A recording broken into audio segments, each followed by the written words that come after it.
ବାଂଲାଦେଶ ରେ ସଂଖ୍ୟାଲଘୁ ହିନ୍ଦୁଙ୍କ ଉପରେ ଆକ୍ରମଣ ଏବଂ ଜଣେ ପରେ ଜଣେ ହିନ୍ଦୁଙ୍କୁ ଅତି ବର୍ବର ଏବଂ ନିର୍ମମ ଭାବେ ହତ୍ୟା କରାଯିବା ଘଟଣାକୁ ନେଇ ଭାରତରେ ତୀବ୍ର ପ୍ରତିକ୍ରିୟା ପ୍ରକାଶ ପାଇଛି।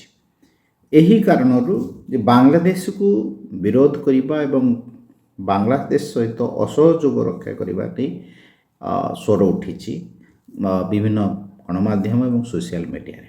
ତ ଏହା କ୍ରିକେଟକୁ ମଧ୍ୟ ପ୍ରଭାବିତ କରିଛି।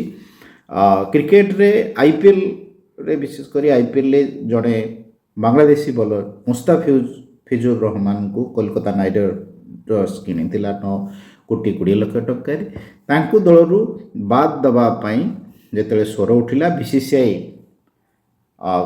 କୋଲକାତା ନାଇଟ୍ ରାଇଡର୍ସକୁ ଶେଷରେ ମୁସ୍ତାଫିଜୁରଙ୍କୁ ବାଦ୍ ଦେବା ପାଇଁ ନିର୍ଦ୍ଦେଶ ଦେଲା ଏବଂ ତାଙ୍କ ସ୍ଥାନରେ ଅନ୍ୟ ଜଣେ ଖେଳାଳିଙ୍କୁ ଦଳରେ ସାମିଲ କରିବାକୁ କହିଲା ଏବଂ ତୁରନ୍ତ କୋଲକାତା ନାଇଟ୍ ରାଇଡର୍ସ ଏହା କାର୍ଯ୍ୟକାରୀ କଲା ଏବଂ ମୁସ୍ତାଫିଜୁରଙ୍କୁ ଦଳରୁ ବିଦା କଲା। ଏବେ ତହିଁ ପରଦିନ ବାଂଲାଦେଶ ତାର ପ୍ରତିକ୍ରିୟା ଜାହିର କଲା ଏବଂ ପ୍ରତିକ୍ରିୟା ସ୍ୱରୂପ ସେମାନେ ଆଗାମୀ ଯେଉଁ ଭାରତ ଏବଂ ଶ୍ରୀଲଙ୍କା ମିଳିତ ଭାବେ T20 ବିଶ୍ୱକପ୍ ଆୟୋଜନ କରିବେ, ବିଶ୍ୱକପ୍ରେ ଭାରତ ଗସ୍ତ କରି ଭାରତରେ ଖେଳିବାକୁ ଅସହମତି ପ୍ରକାଶ କଲା।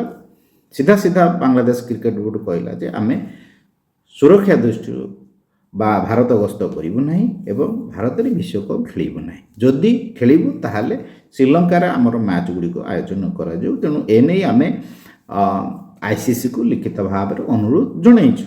ଏବେ କଥା ହେଉଛି ପ୍ରଥମେ ପାକିସ୍ତାନ, ଏବେ ବାଂଲାଦେଶ, ଏଇଭଳି ଜଣେ ପରେ ଜଣେ ରାଷ୍ଟ୍ର ପଡ଼ୋଶୀଙ୍କ ସହିତ ଆମର ଯେଉଁ ରାଜନୈତିକ ଏବଂ କୂଟନୈତିକ ସମ୍ପର୍କ ତିକ୍ତ ହେଉଛି, ଏହା କ୍ରୀଡ଼ାକୁ ମଧ୍ୟ ପ୍ରଭାବିତ କରିଛି।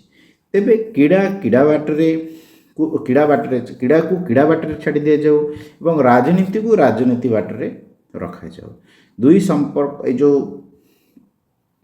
ଦୁଇଟାକୁ ଯୋଡ଼ି ଦିଆ ନଯାଉ, କ୍ରୀଡ଼ା ଏବଂ ରାଜନୀତିକୁ। ଫଳରେ କ'ଣ ହେବ ନା ଏହା ଭାରତ ପାଇଁ ସମସ୍ୟା ସୃଷ୍ଟି କରିବ ଆଗାମୀ ଦିନରେ। କାହିଁକିନା ଭାରତ ଆଗାମୀ ଦିନରେ 2030ରେ ରାଜ୍ୟଗୋଷ୍ଠୀ କ୍ରୀଡ଼ା ଆୟୋଜନ କରିବ ଏବଂ ପରବର୍ତ୍ତୀ ସମୟରେ ଭାରତ ତାର ଅଲିମ୍ପିକ୍ସ କ୍ରୀଡ଼ା ଆୟୋଜନ ନେଇ ଭାରତର ପ୍ରସ୍ତୁତି ଜାରି ରଖିଛି ଏବଂ ବିଡିଂ ପ୍ରକ୍ରିୟାରେ ସାମିଲ ହେବା ନେଇ ପ୍ରୟାସ ଜାରି ରଖିଛି। ଯେଉଁ ବିଷୟ ପ୍ରଧାନମନ୍ତ୍ରୀ ମଧ୍ୟ କହିଛନ୍ତି ଯେ ଆମେ ଜୋରଦାର ପ୍ରସ୍ତୁତି କରୁଛୁ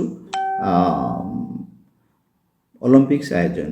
ତେଣୁ କ୍ରୀଡ଼ା ଏବଂ ରାଜନୀତିକୁ ଯୋଡ଼ା ନଯାଉ ଏବଂ ଉଭୟକୁ ଉଭୟ କାହିଁକିନା ଦୁଇଟା ଯାକ ଭିନ୍ନ ଦିଗ। ତେଣୁ କ୍ରୀଡ଼ା ସହିତ ରାଜନୀତିକୁ ଯୋଡ଼ି ଏଭଳି ଗୋଟିଏ ଗୋଳମାଳିଆ ପରିସ୍ଥିତି ସୃଷ୍ଟି କରାଯାଉ।